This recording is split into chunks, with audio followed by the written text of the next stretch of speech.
오늘 하루의 삶 가운데에서도 하나님께서 우리 모두에게 좋은 일을 행하실 줄로 믿습니다. 우리 모두에게 좋은 일이 있을 겁니다. 사람마다 가지고 있는 관점이 다 다릅니다. 이 물컵에 물이 이렇게 절반 있을 때에도 어떤 사람은 절반이나 남아있다라고 얘기하기도 하고, 어떤 사람은 절반밖에 남아있지 않다라고 이야기를 합니다.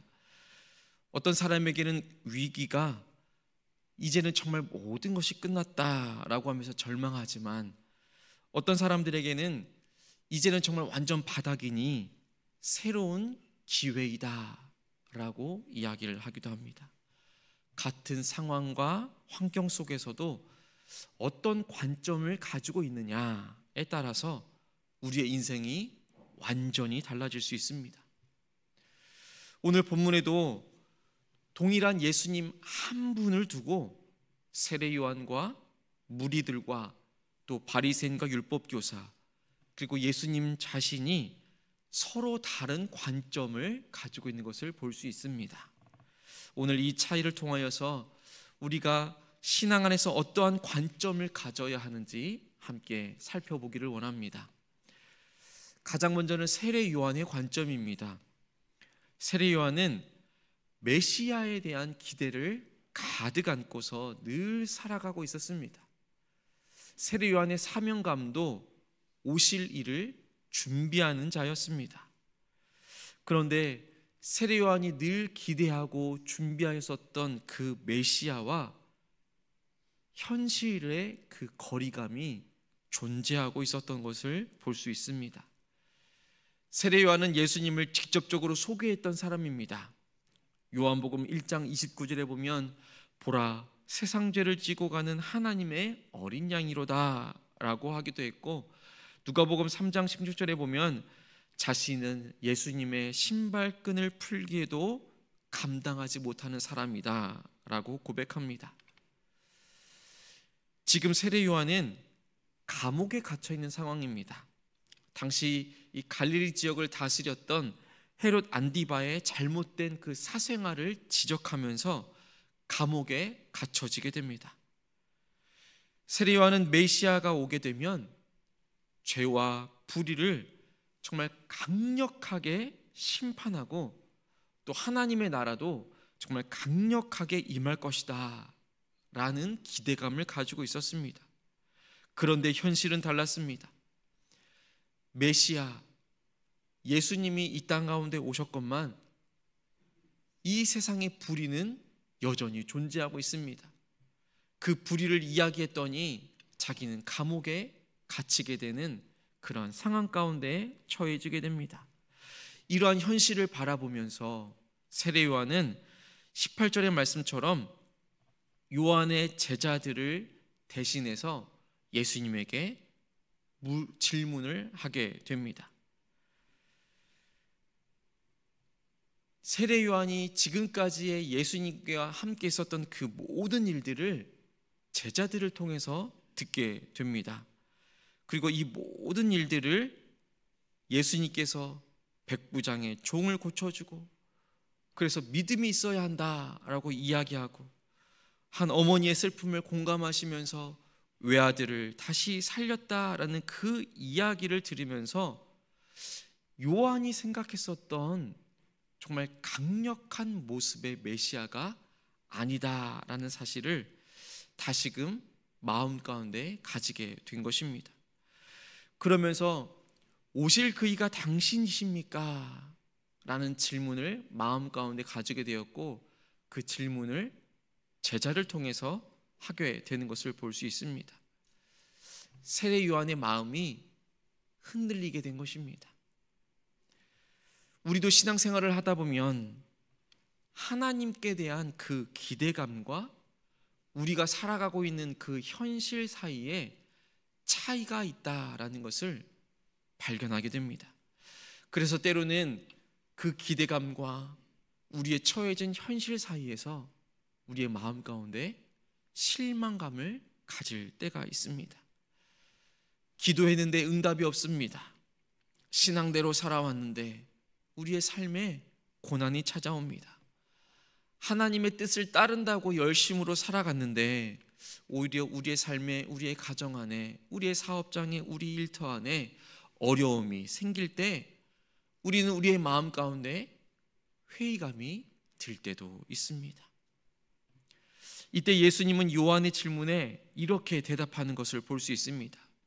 22절의 말씀을 보시면 너희가 가서 보고 들은 것을 요한에게 알리되 맹인이 보며 못 걷는 사람이 걸으며 나병 환자가 깨끗함을 받으며 귀먹은 자가 들으며 죽은 자가 살아나며 가난한 자에게 복음이 전파된다 하라.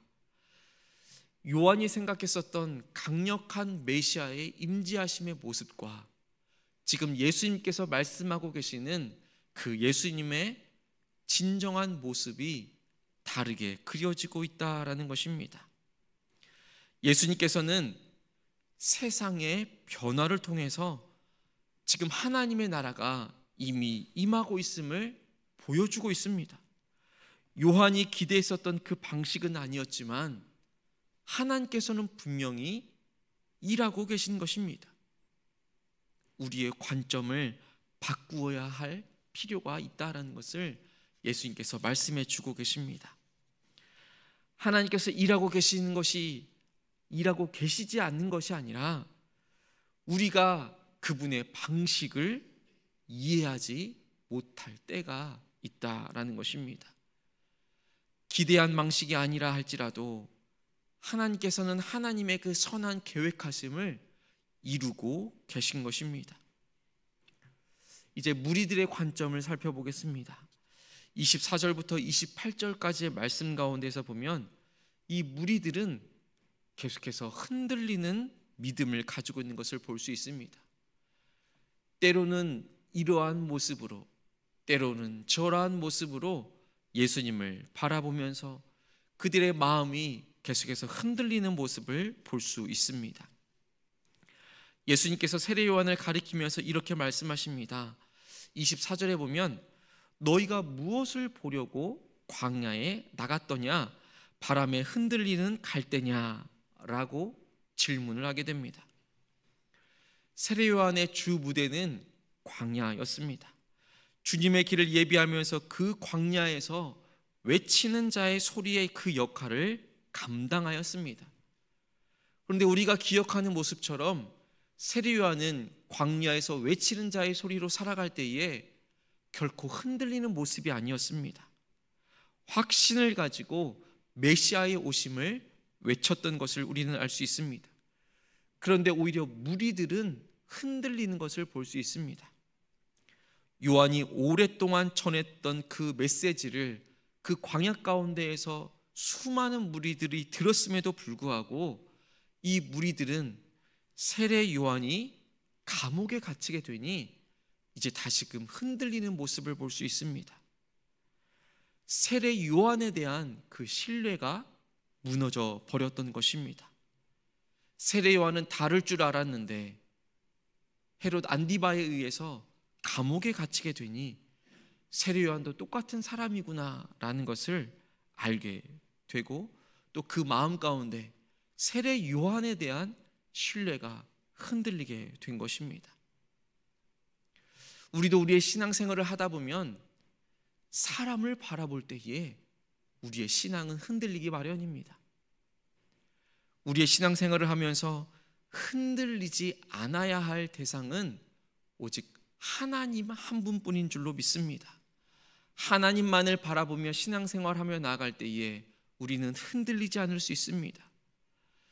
예수님은 세례 요한에 대해서 어떻게 평가하십니까? 세례 요한은 참된 선지자이고 하나님의 나라에서 가장 위대한 자라고 분명하게 말씀하고 계십니다. 신앙이라는 것은 하나님에 대한 흔들리지 않는 믿음을 가지는 것입니다. 하나님의 일을 우리의 관점으로 또 무리들의 관점으로 바라보지 않기를 간절히 바랍니다. 오로지 하나님을 진정으로 신뢰하는 그 마음으로 하나님을 바라보며 하나님의 나라를 바라볼 수 있는 우리의 삶의 태도가 되어지기를 간절히 소망합니다. 신앙생활이 하기 어려울 때에 우리는 쉽게 흔들리기 마련입니다. 하지만 하나님께서 정말 변함없이 우리를 인도하고 계신다라는 그 믿음의 확신을 가지고 나아갈 때에 분명 하나님께서 우리 안에서 일하여 주시는 것들도 믿음의 눈으로 바라볼 수 있는 줄로 믿습니다. 이제 바리새인과 율법학자들의 관점도 살펴보겠습니다. 29절부터 35절까지의 말씀 가운데에서 이들을 표현하고 있는 말씀들을 보면 정말 바리새인과 율법학자들이 얼마나 완고한 마음을 가지고 있었는지를 우리가 볼 수 있습니다. 바리새인과 율법학자들은 자신들이 가장 똑똑하다라고 생각했습니다. 그러나 그들의 문제점은 자신들의 관점에서 벗어나지 못한다라는 것에 있었습니다. 그래서 이 바리새인과 율법학자들은 세례 요한도 거부하게 되고 또 메시아로 오신 예수님도 거부하게 된 것입니다. 예수님은 바리새인과 율법학자들을 아이들이 노래하면서 불렀던 그 노래에 비유하고 있습니다. 32절에 보면 우리가 너희를 향하여 피리를 불어도 너희가 춤추지 않고 우리가 곡하여도 너희가 울지 아니하였다라고 말합니다. 이것이 어떠한 의미입니까? 그러니까 무슨 일이 있더라도 반응하지 않는다라는 것입니다. 세례 요한은 회개 메시지를 전했습니다. 그러나 바리새인과 율법학자들은 그 회개 메시지를 받아들이지 않았습니다. 예수님도 은혜와 사랑을 전했지만 그들 역시 예수님을 거부하였습니다. 그들은 오직 자신들의 그 신념과 관점에 갇혀 있었습니다. 그래서 하나님께서 무엇을 하고 계시는지를 제대로 바라볼 수가 없었던 것이지요. 그래서 결국에는 하나님의 구원조차도 놓쳐버리게 됩니다. 우리의 신앙생활의 모습은 어떠합니까? 바리새인과 그 율법학자들처럼 하나님께서 하시는 그 일을 우리가 올바로 바로 보지 못하고 또 내 생각과 내 고집에 갇혀서 하나님의 뜻을 놓치며 살아가고 있을 때는 있지 않습니까? 우리의 관점이 아니라 하나님의 관점으로 살아갈 수 있게 되기를 간절히 소망합니다. 오늘 본문에 이렇게 등장하고 있는 세 부류의 사람들은 모두 동일한 예수님을 바라보고 있었지만, 예수님을 경험했지만 그들이 예수님을 바라보는 그 관점이 다 달랐습니다. 세례 요한은 자신의 기대감과 그 현실이 다를 때에 흔들리는 모습을 보입니다. 무리들은 환경에 따라서 쉽게 흔들리는 모습을 보입니다. 바리새인과 율법학자들은 각기 자신의 고정된 그 생각과 틀에 갇혀 있어서 하나님을 바로 보지 못합니다. 우리는 어떠한 관점을 가져야겠습니까? 내 기대가 아니라 하나님의 선하신 계획하심을 믿고 신뢰하며 나아가기를 간절히 소망합니다. 우리의 환경은 달라질지라도 우리의 믿음은 달라지지 않기를 바랍니다. 사람을 바라보지 않고 오직 하나님만 바라보며 나아갈 수 있게 되기를 간절히 소망합니다.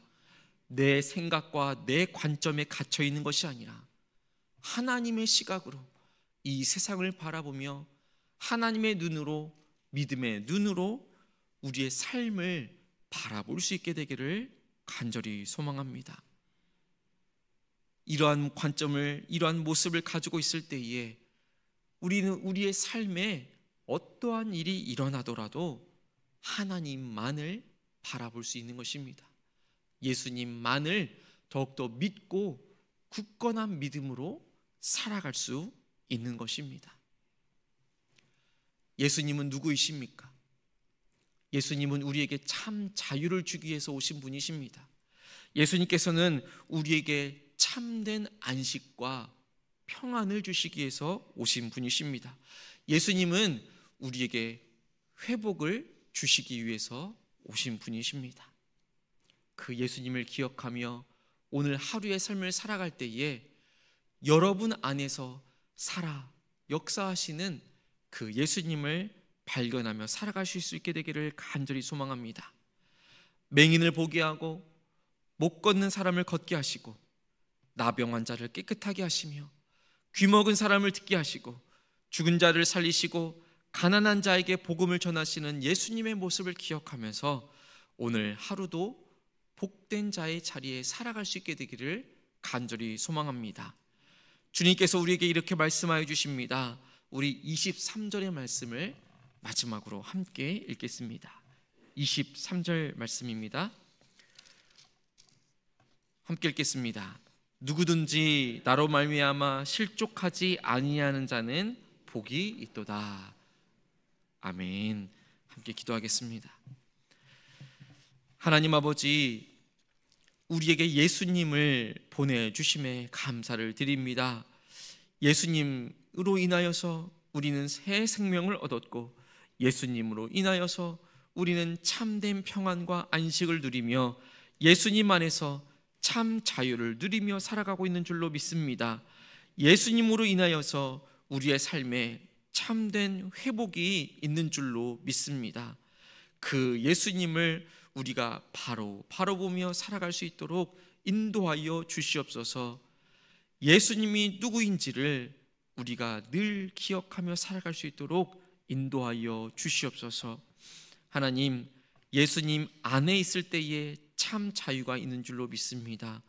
오늘 하루를 살아갈 때에도 예수님 안에서 예수님의 그 참된 사랑과 은혜를 기억하며 살아갈 수 있는, 그리하여서 그 사랑을 누리고 그 은혜 안에서 감사하며 살아갈 수 있는 우리 모두가 될 수 있도록 인도하여 주옵소서.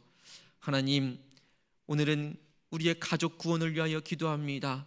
하나님, 믿지 않는 우리의 가족들이 있습니다. 우리의 부모, 형제, 자녀들을 주님 구원하여 주시옵소서. 예수님이 누구인지 바로 알게 하여 주옵소서. 그리하여서 예수님 안에서 참된 안식과 평안과 쉼을 얻으며 살아갈 수 있도록 인도하여 주옵소서. 가정이 해체되고 있는 이 시대 가운데 우리 법환교회 가정들이 이 시대 회복의 모델들이 되어줄 수 있도록 인도하여 주옵소서. 하나님, 간절히 바라고 원합기는 우리의 가정마다 예배가 먼저 회복되어지고 말씀으로 바로 서며 믿음의 반석 위에 든든히 서갈 수 있도록 인도하여 주옵소서. 그리하여서 사랑과 존중이, 섬김과 배려가 있는 가정 되어줄 수 있도록 주여 축복하여 주시옵소서. 육지와 군대와 해외에 나가 있는 우리의 자녀들이 있습니다. 결혼 정년기에 있는 자녀들에게는 좋은 배우자를 허락하여 주옵시고 만남의 축복을, 관계의 축복을 허락하여 주옵소서. 결혼한 자녀들에게는 생명 잉태의 복을 허락하여 주옵시며 직장을 준비하며 학업의 문을 힘있게 나아가고 있는 우리의 자녀들에게도 하나님의 놀라운 은혜를 허락하여 주옵소서. 하나님, 환우들을 기억하며 기도합니다. 우리의 환우들을 주님께서 친히 그 보혈의 손으로 안수하여 주시고 하나님의 놀라운 회복을 경험할 수 있도록 매일의 일상 가운데에서 기적을 경험하며 살아갈 수 있도록 인도하여 주시옵소서. 하나님, 우리 교회 매 주일마다 드려지는 예배와 우리 교회학교의 예배와 하나님 각 공동체마다 드려지는 귀한 예배들을 주님께서 기뻐 받아 주옵소서. 모든 예배가 영과 진리로 드려질 수 있도록 인도하여 주옵소서. 구역 식구들 모일 때마다 하나님 모이기에 힘쓰며 기도에 힘쓰며 함께 교제하기에 힘쓰는 귀한 구역들 될 수 있도록 인도하여 주옵소서. 그 가운데서 말씀을 전하는 모든 목회자들에게 말씀의 능력을 더하여 주옵시고 모든 예배자들이 그 말씀 안에서 영적으로 더욱더 회복되어 줄 수 있도록 인도하여 주옵시며 말씀을 통하여서 주께 돌아오는 영혼들이 많아질 수 있도록 인도하여 주옵소서. 목회자들과 함께하여 주시사 충성과 헌신으로 나아갈 때에 하나님의 놀라운 은혜를 경험할 수 있도록 붙잡아 주옵소서. 그 가정 안에 더욱더 주님께서 주시는 좋은 일들이 많아지고 행복함이 넘쳐날 수 있도록 인도하여 주옵소서.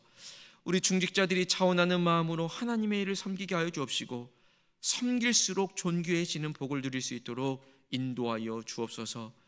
예배를 맡은 모든 순서자들을 주님 인도하여 주시고 주차와 안내와 세가족으로 찬양대와 찬양팀으로 안내위원으로 헌금위원으로 방송과 영상으로 하나님 각기 다른 처소에서 그 역할들을 감당하고 있는 하나님의 귀한 섬김의 손길들을 기억하여 주시사 그 손길들을 통하여서 이루어지는 모든 일들이 다 형통케 되어지게 하여 주시옵소서.